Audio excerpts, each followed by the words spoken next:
Chapter 17, The House That God Built. Have you ever wondered what a house is? Alice, get up. It's time for us to go. Don't let your soul be lazy. I heard her familiar voice and woke up. We went outside. She was in a hurry somewhere. I could barely keep up with her. Where are we going? I asked. Home, she said calmly, without even turning around. What do you mean home? We have just left home for the exact opposite direction. She laughed and finally turned around, giving me a piercing look. Every moment in the earthly reality, Alice, even when we take no steps, we are going home. I agree, but what awaits us on the way home, or rather, what intermediate point of the earthly reality are we heading to? We are going to the temple. Is the temple also home? Yes, it is. It's a house where God lives, right, but God lives in every flower, in every person, in everything that exists in the universe. Yes. So, am I also a house? Is everything around a house for God? Yes. It means that God is everywhere is God, right, yes. In this case, why are we going to the temple if God is everywhere around us? I don't say that we are going to God, I say, we are going to the temple. What for? Your house is running out of candles, she laughed. You were up to something again, don't you like surprises? I bought candles in the church shop, she whispered, the prayer for 40 days, and I ordered it. She pushed me towards a bookshelf. There is something interesting there, especially for you, and I chose several books and went into the temple, where the liturgy had just begun. I had studied there at the parochial school 20 years before. I approached the Saleya at the left altar gates, where I used to sing in the children's choir for 5 years. There was a nun behind the gilded fence which separated the parishioners from the altar. After a couple of minutes, she walked up to the fence and held out her hand to me. I decided that the nun was going down into the world, but she opened the door saying, "Come up to me, you should stand here." Her words made my soul tremble. Only girls and nuns were allowed to stand there, but another reality gave me its permission, and I was in childhood again. It was the place where I first felt the presence of another reality and God everywhere. In icons, lit candles, incense, in church singing, in the voices of clergy, in the air. During the liturgy, I was in an altered state of consciousness, merging with the immense everything. The liturgy became for me a sacred mystery of another reality. Later I learned to see God outside the temple walls, but the path to him lay through the temple. People need a temple. It's a place located simultaneously in both realities. People come there to communicate with God, because in other places it's difficult for them to communicate with him. They don't see him there. In the temple, energy is concentrated by summing up the energies of those present, and a colossal flow connects everyone to another reality. One's energy becomes balanced and purified, although not everyone's, but of those who deserve it. Many people come to God solely for selfish reasons and ask for something more appropriate to be addressed to the Prince of Darkness. They lit the biggest candles at the icons, firmly believing that the fulfillment of wishes depends on their size and quantity. I never speak to God in words. The word is always a limitation of thought. I speak to him with my soul, but the soul does not know words, having only feelings. God sees and knows everything about me at every moment. He even knows about me what I don't know yet. He is always in me and everywhere. He loves me, like each of his creations, and everything that happens to me happens by his will. If I don't like something, or it seems unfair to me, there is a reason for that. I can be unaware of the reason, but it's well known to God. I ask him to forgive me for everything that, consciously and unconsciously, I have done not in the way he would like, to open my eyes to the reasons, to give my soul the strength to survive what will still be sent in order to walk my path, deviating as little as possible. To tell me what else I can do for the world, because each of us, God's creations, came to the earthly reality, first of all, not to consume, but to bring light and love into the world, to create good things and do something good and useful for others. Everything is possible for God, and you can ask for everything that your soul desires, and even for whatever that pleases not your soul, but your body. Only doubt makes the possible impossible. Disbelief in miracles is a program in consciousness, because of which many people have forgotten how to dream. Get yourself a book of wishes, write a letter to the higher forces, tell them what kind of life would be ideal for you, describe your earthly home, the people you communicate with, your job, and so on in as much detail as possible. Write in the present tense, here and now, avoid the particle not. For another reality, not does not exist, so everything that you write with not will happen exactly the opposite. Don't be afraid to ask, but be afraid of fulfilling of your wish if it violates in any way the divine laws, because you will certainly be billed. I stood on the Saleya, listening to the choir singing. Many people like to sing, or rather, they mostly sing than talk, in exchange for a portion of pity, blaming others for their troubles. Some people sing about the cruelty of the world and flagrant injustice. Others, who are doing well, on the contrary, sing about their charity and the way they have practically reached holiness. However, they help only if others immediately learn about such feat of generosity and admire them. That is, in exchange for a portion of glory, try to help quietly, so that no one knows about it except the one you help, or so that even that one won't know. I assure you, it's much more difficult than it seems at first glance. I remembered one of my relatives who became very rich. As we met, she talked for a long time about her charity, and after that, she reasoned out loud which of her wallets to take money from to furnish the newly purchased cottage. I gave her 3 copies of each of my books as a gift and, being unemployed, asked her to buy 10 of my books for gifts as her charity towards me. The relative paused and said in a serious voice, "You are great for leaving your mark on the earth. I have to think about it. 10 is so much. I will call you back." Those books are long gone. She has not called me back yet. After the liturgy, I approached the tombstone of the patriarch, located next to my favorite icon of the seeking for the dead. "You are always in my heart," I said mentally, and the patriarch smiled in response from his portrait. His eyes radiated universal love. I returned to my earthly home. If you consider me completely alien to the earthly reality, you are mistaken. That day I had to iron a lot of things. Turning on the iron, I recalled our casting for a television show, which was kept secret. I had not done it for many years, but I turned it on so that I could get an idea of which show one could get into. It was Sunday, the sun was shining. On the screen, there was a corpse in a pool of blood and people carefully studying it. Someone was taking photos. Someone was examining the contents of pockets. The girl investigator, apparently the main character, was about to leave the frame when someone exclaimed, "This is the corpse of a transvestite." Well, I am certainly not a saint, but it was Sunday, the sun was shining, I wanted to see some kind of light on the screen. I switched to another channel. A documentary investigation of a series of mysterious rapes with the following murders of old women in a village, ominous music, the voiceover was going into detail. They showed in turn those untouched by the nightmare, talked about those who had left for another reality and enjoyed the interview with the miraculous survivor. All that, as it turned out, had been done by a young guy living in the same village, but it was Sunday, the sun was shining. I pressed the button for the next channel, action movie. Everyone was shooting, it was not clear who hit whom. The main thing was that it was very noisy, continuous abuse, screams and blood. 5 minutes without a break. I could not stand in front of the screen. The flow of negative vibrations was turning my soul inside out. It wanted to run away from me. I pressed the button again and found myself in a fantasy movie. I was already delighted. But a couple of minutes later, on a huge pole of an unknown tribe of the next century, but for some reason living in something similar to a cave, where people in tattoos with skulls were dancing wildly, a tied-up man from the second tribe, living behind a wall from the first one, appeared. The man was put into a seething cauldron, then pulled out, and pieces of his mortified flesh were cut off and eaten with wild joy turning into ecstasy. My soul howled. I turned off the television because it was Sunday, the sun was shining. So what show did they sign us up for? For more than 30 years I had been a guest of the earthly reality. Once upon a time in India, an astrologer predicted that I could completely change my life at that age, starting from the place I lived and ending with everything. On New Year's Eve, at a literary party, we were telling fortune, pulling candies with prophecies hidden under the wrappings out of Santa Claus' bag. I got a phrase that made me smile: "It will be peace throughout the world, and you will live in a new flat. Do you know the cost of a new apartment?" That was why I smiled.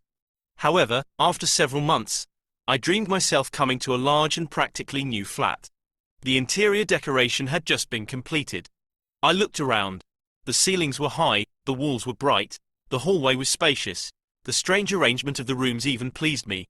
One of them was intended for my parents, although I remembered in my dream that their home was located in another reality. I did not go to see them, and it seemed they would not let me in there.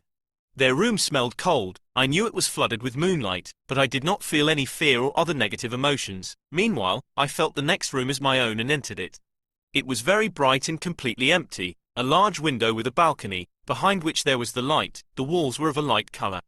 I visualized a sofa and sat down on it. I did not know the way I had got the flat, but I had to furnish it, and I liked everything related to design and decorating spaces.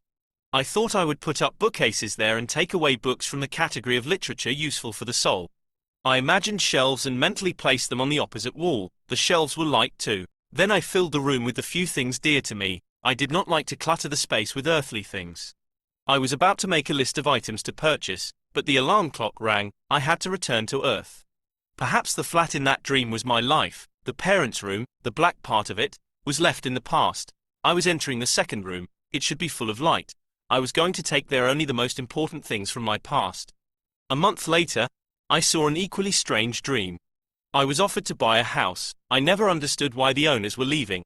They did not live long there, a family with 2 children, although I saw only a dark-haired boy of about 13 or 15 years old. I came to see the house with 2 men. One of them was a lawyer or realtor.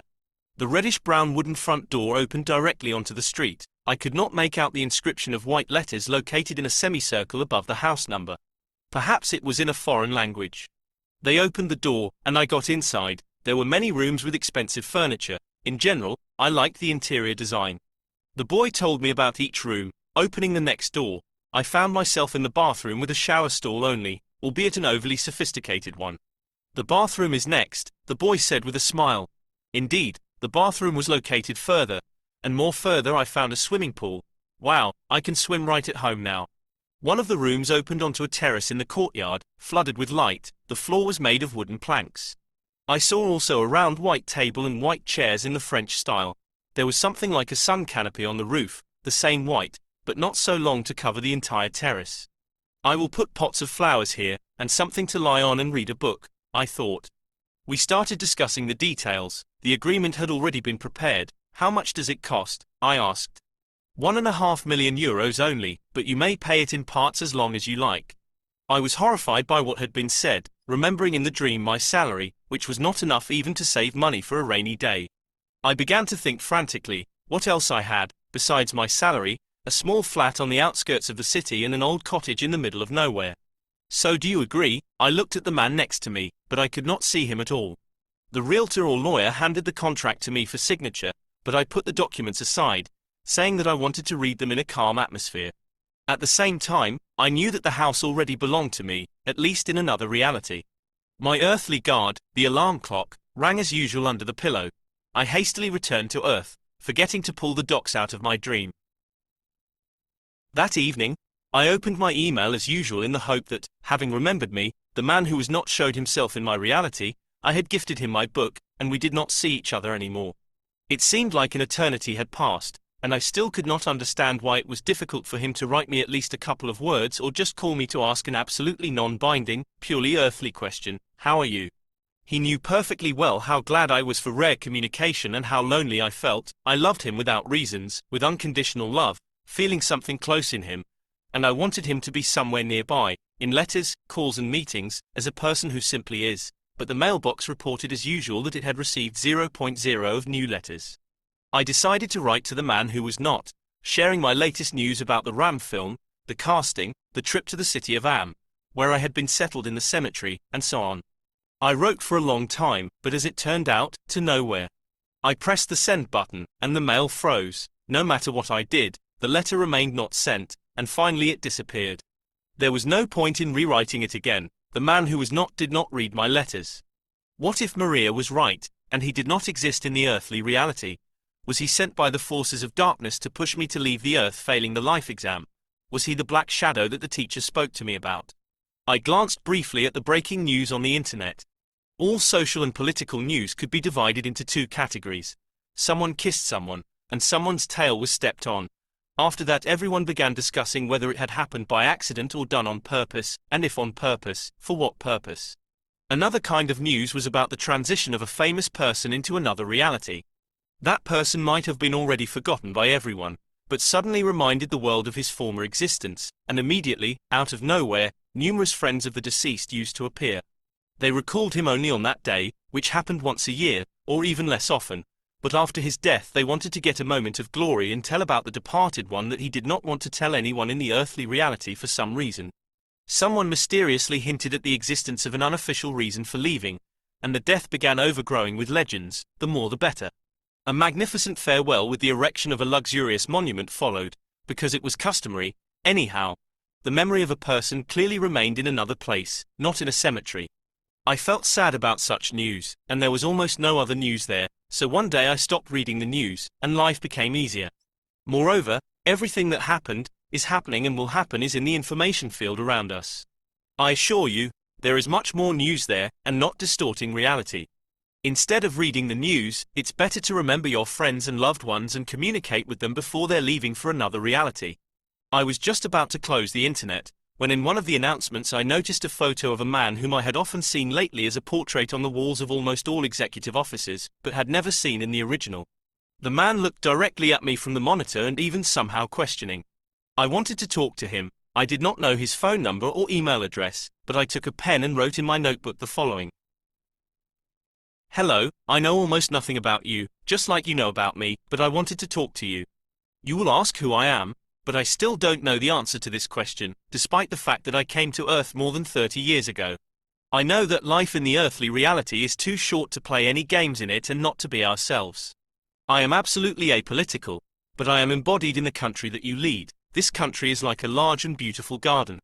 I know how difficult it is to keep track of everything that happens in the garden, because I have a house in the country. The garden seems small, but I constantly need to work in it so that it does not become overgrown with weeds and pleases me in the fall.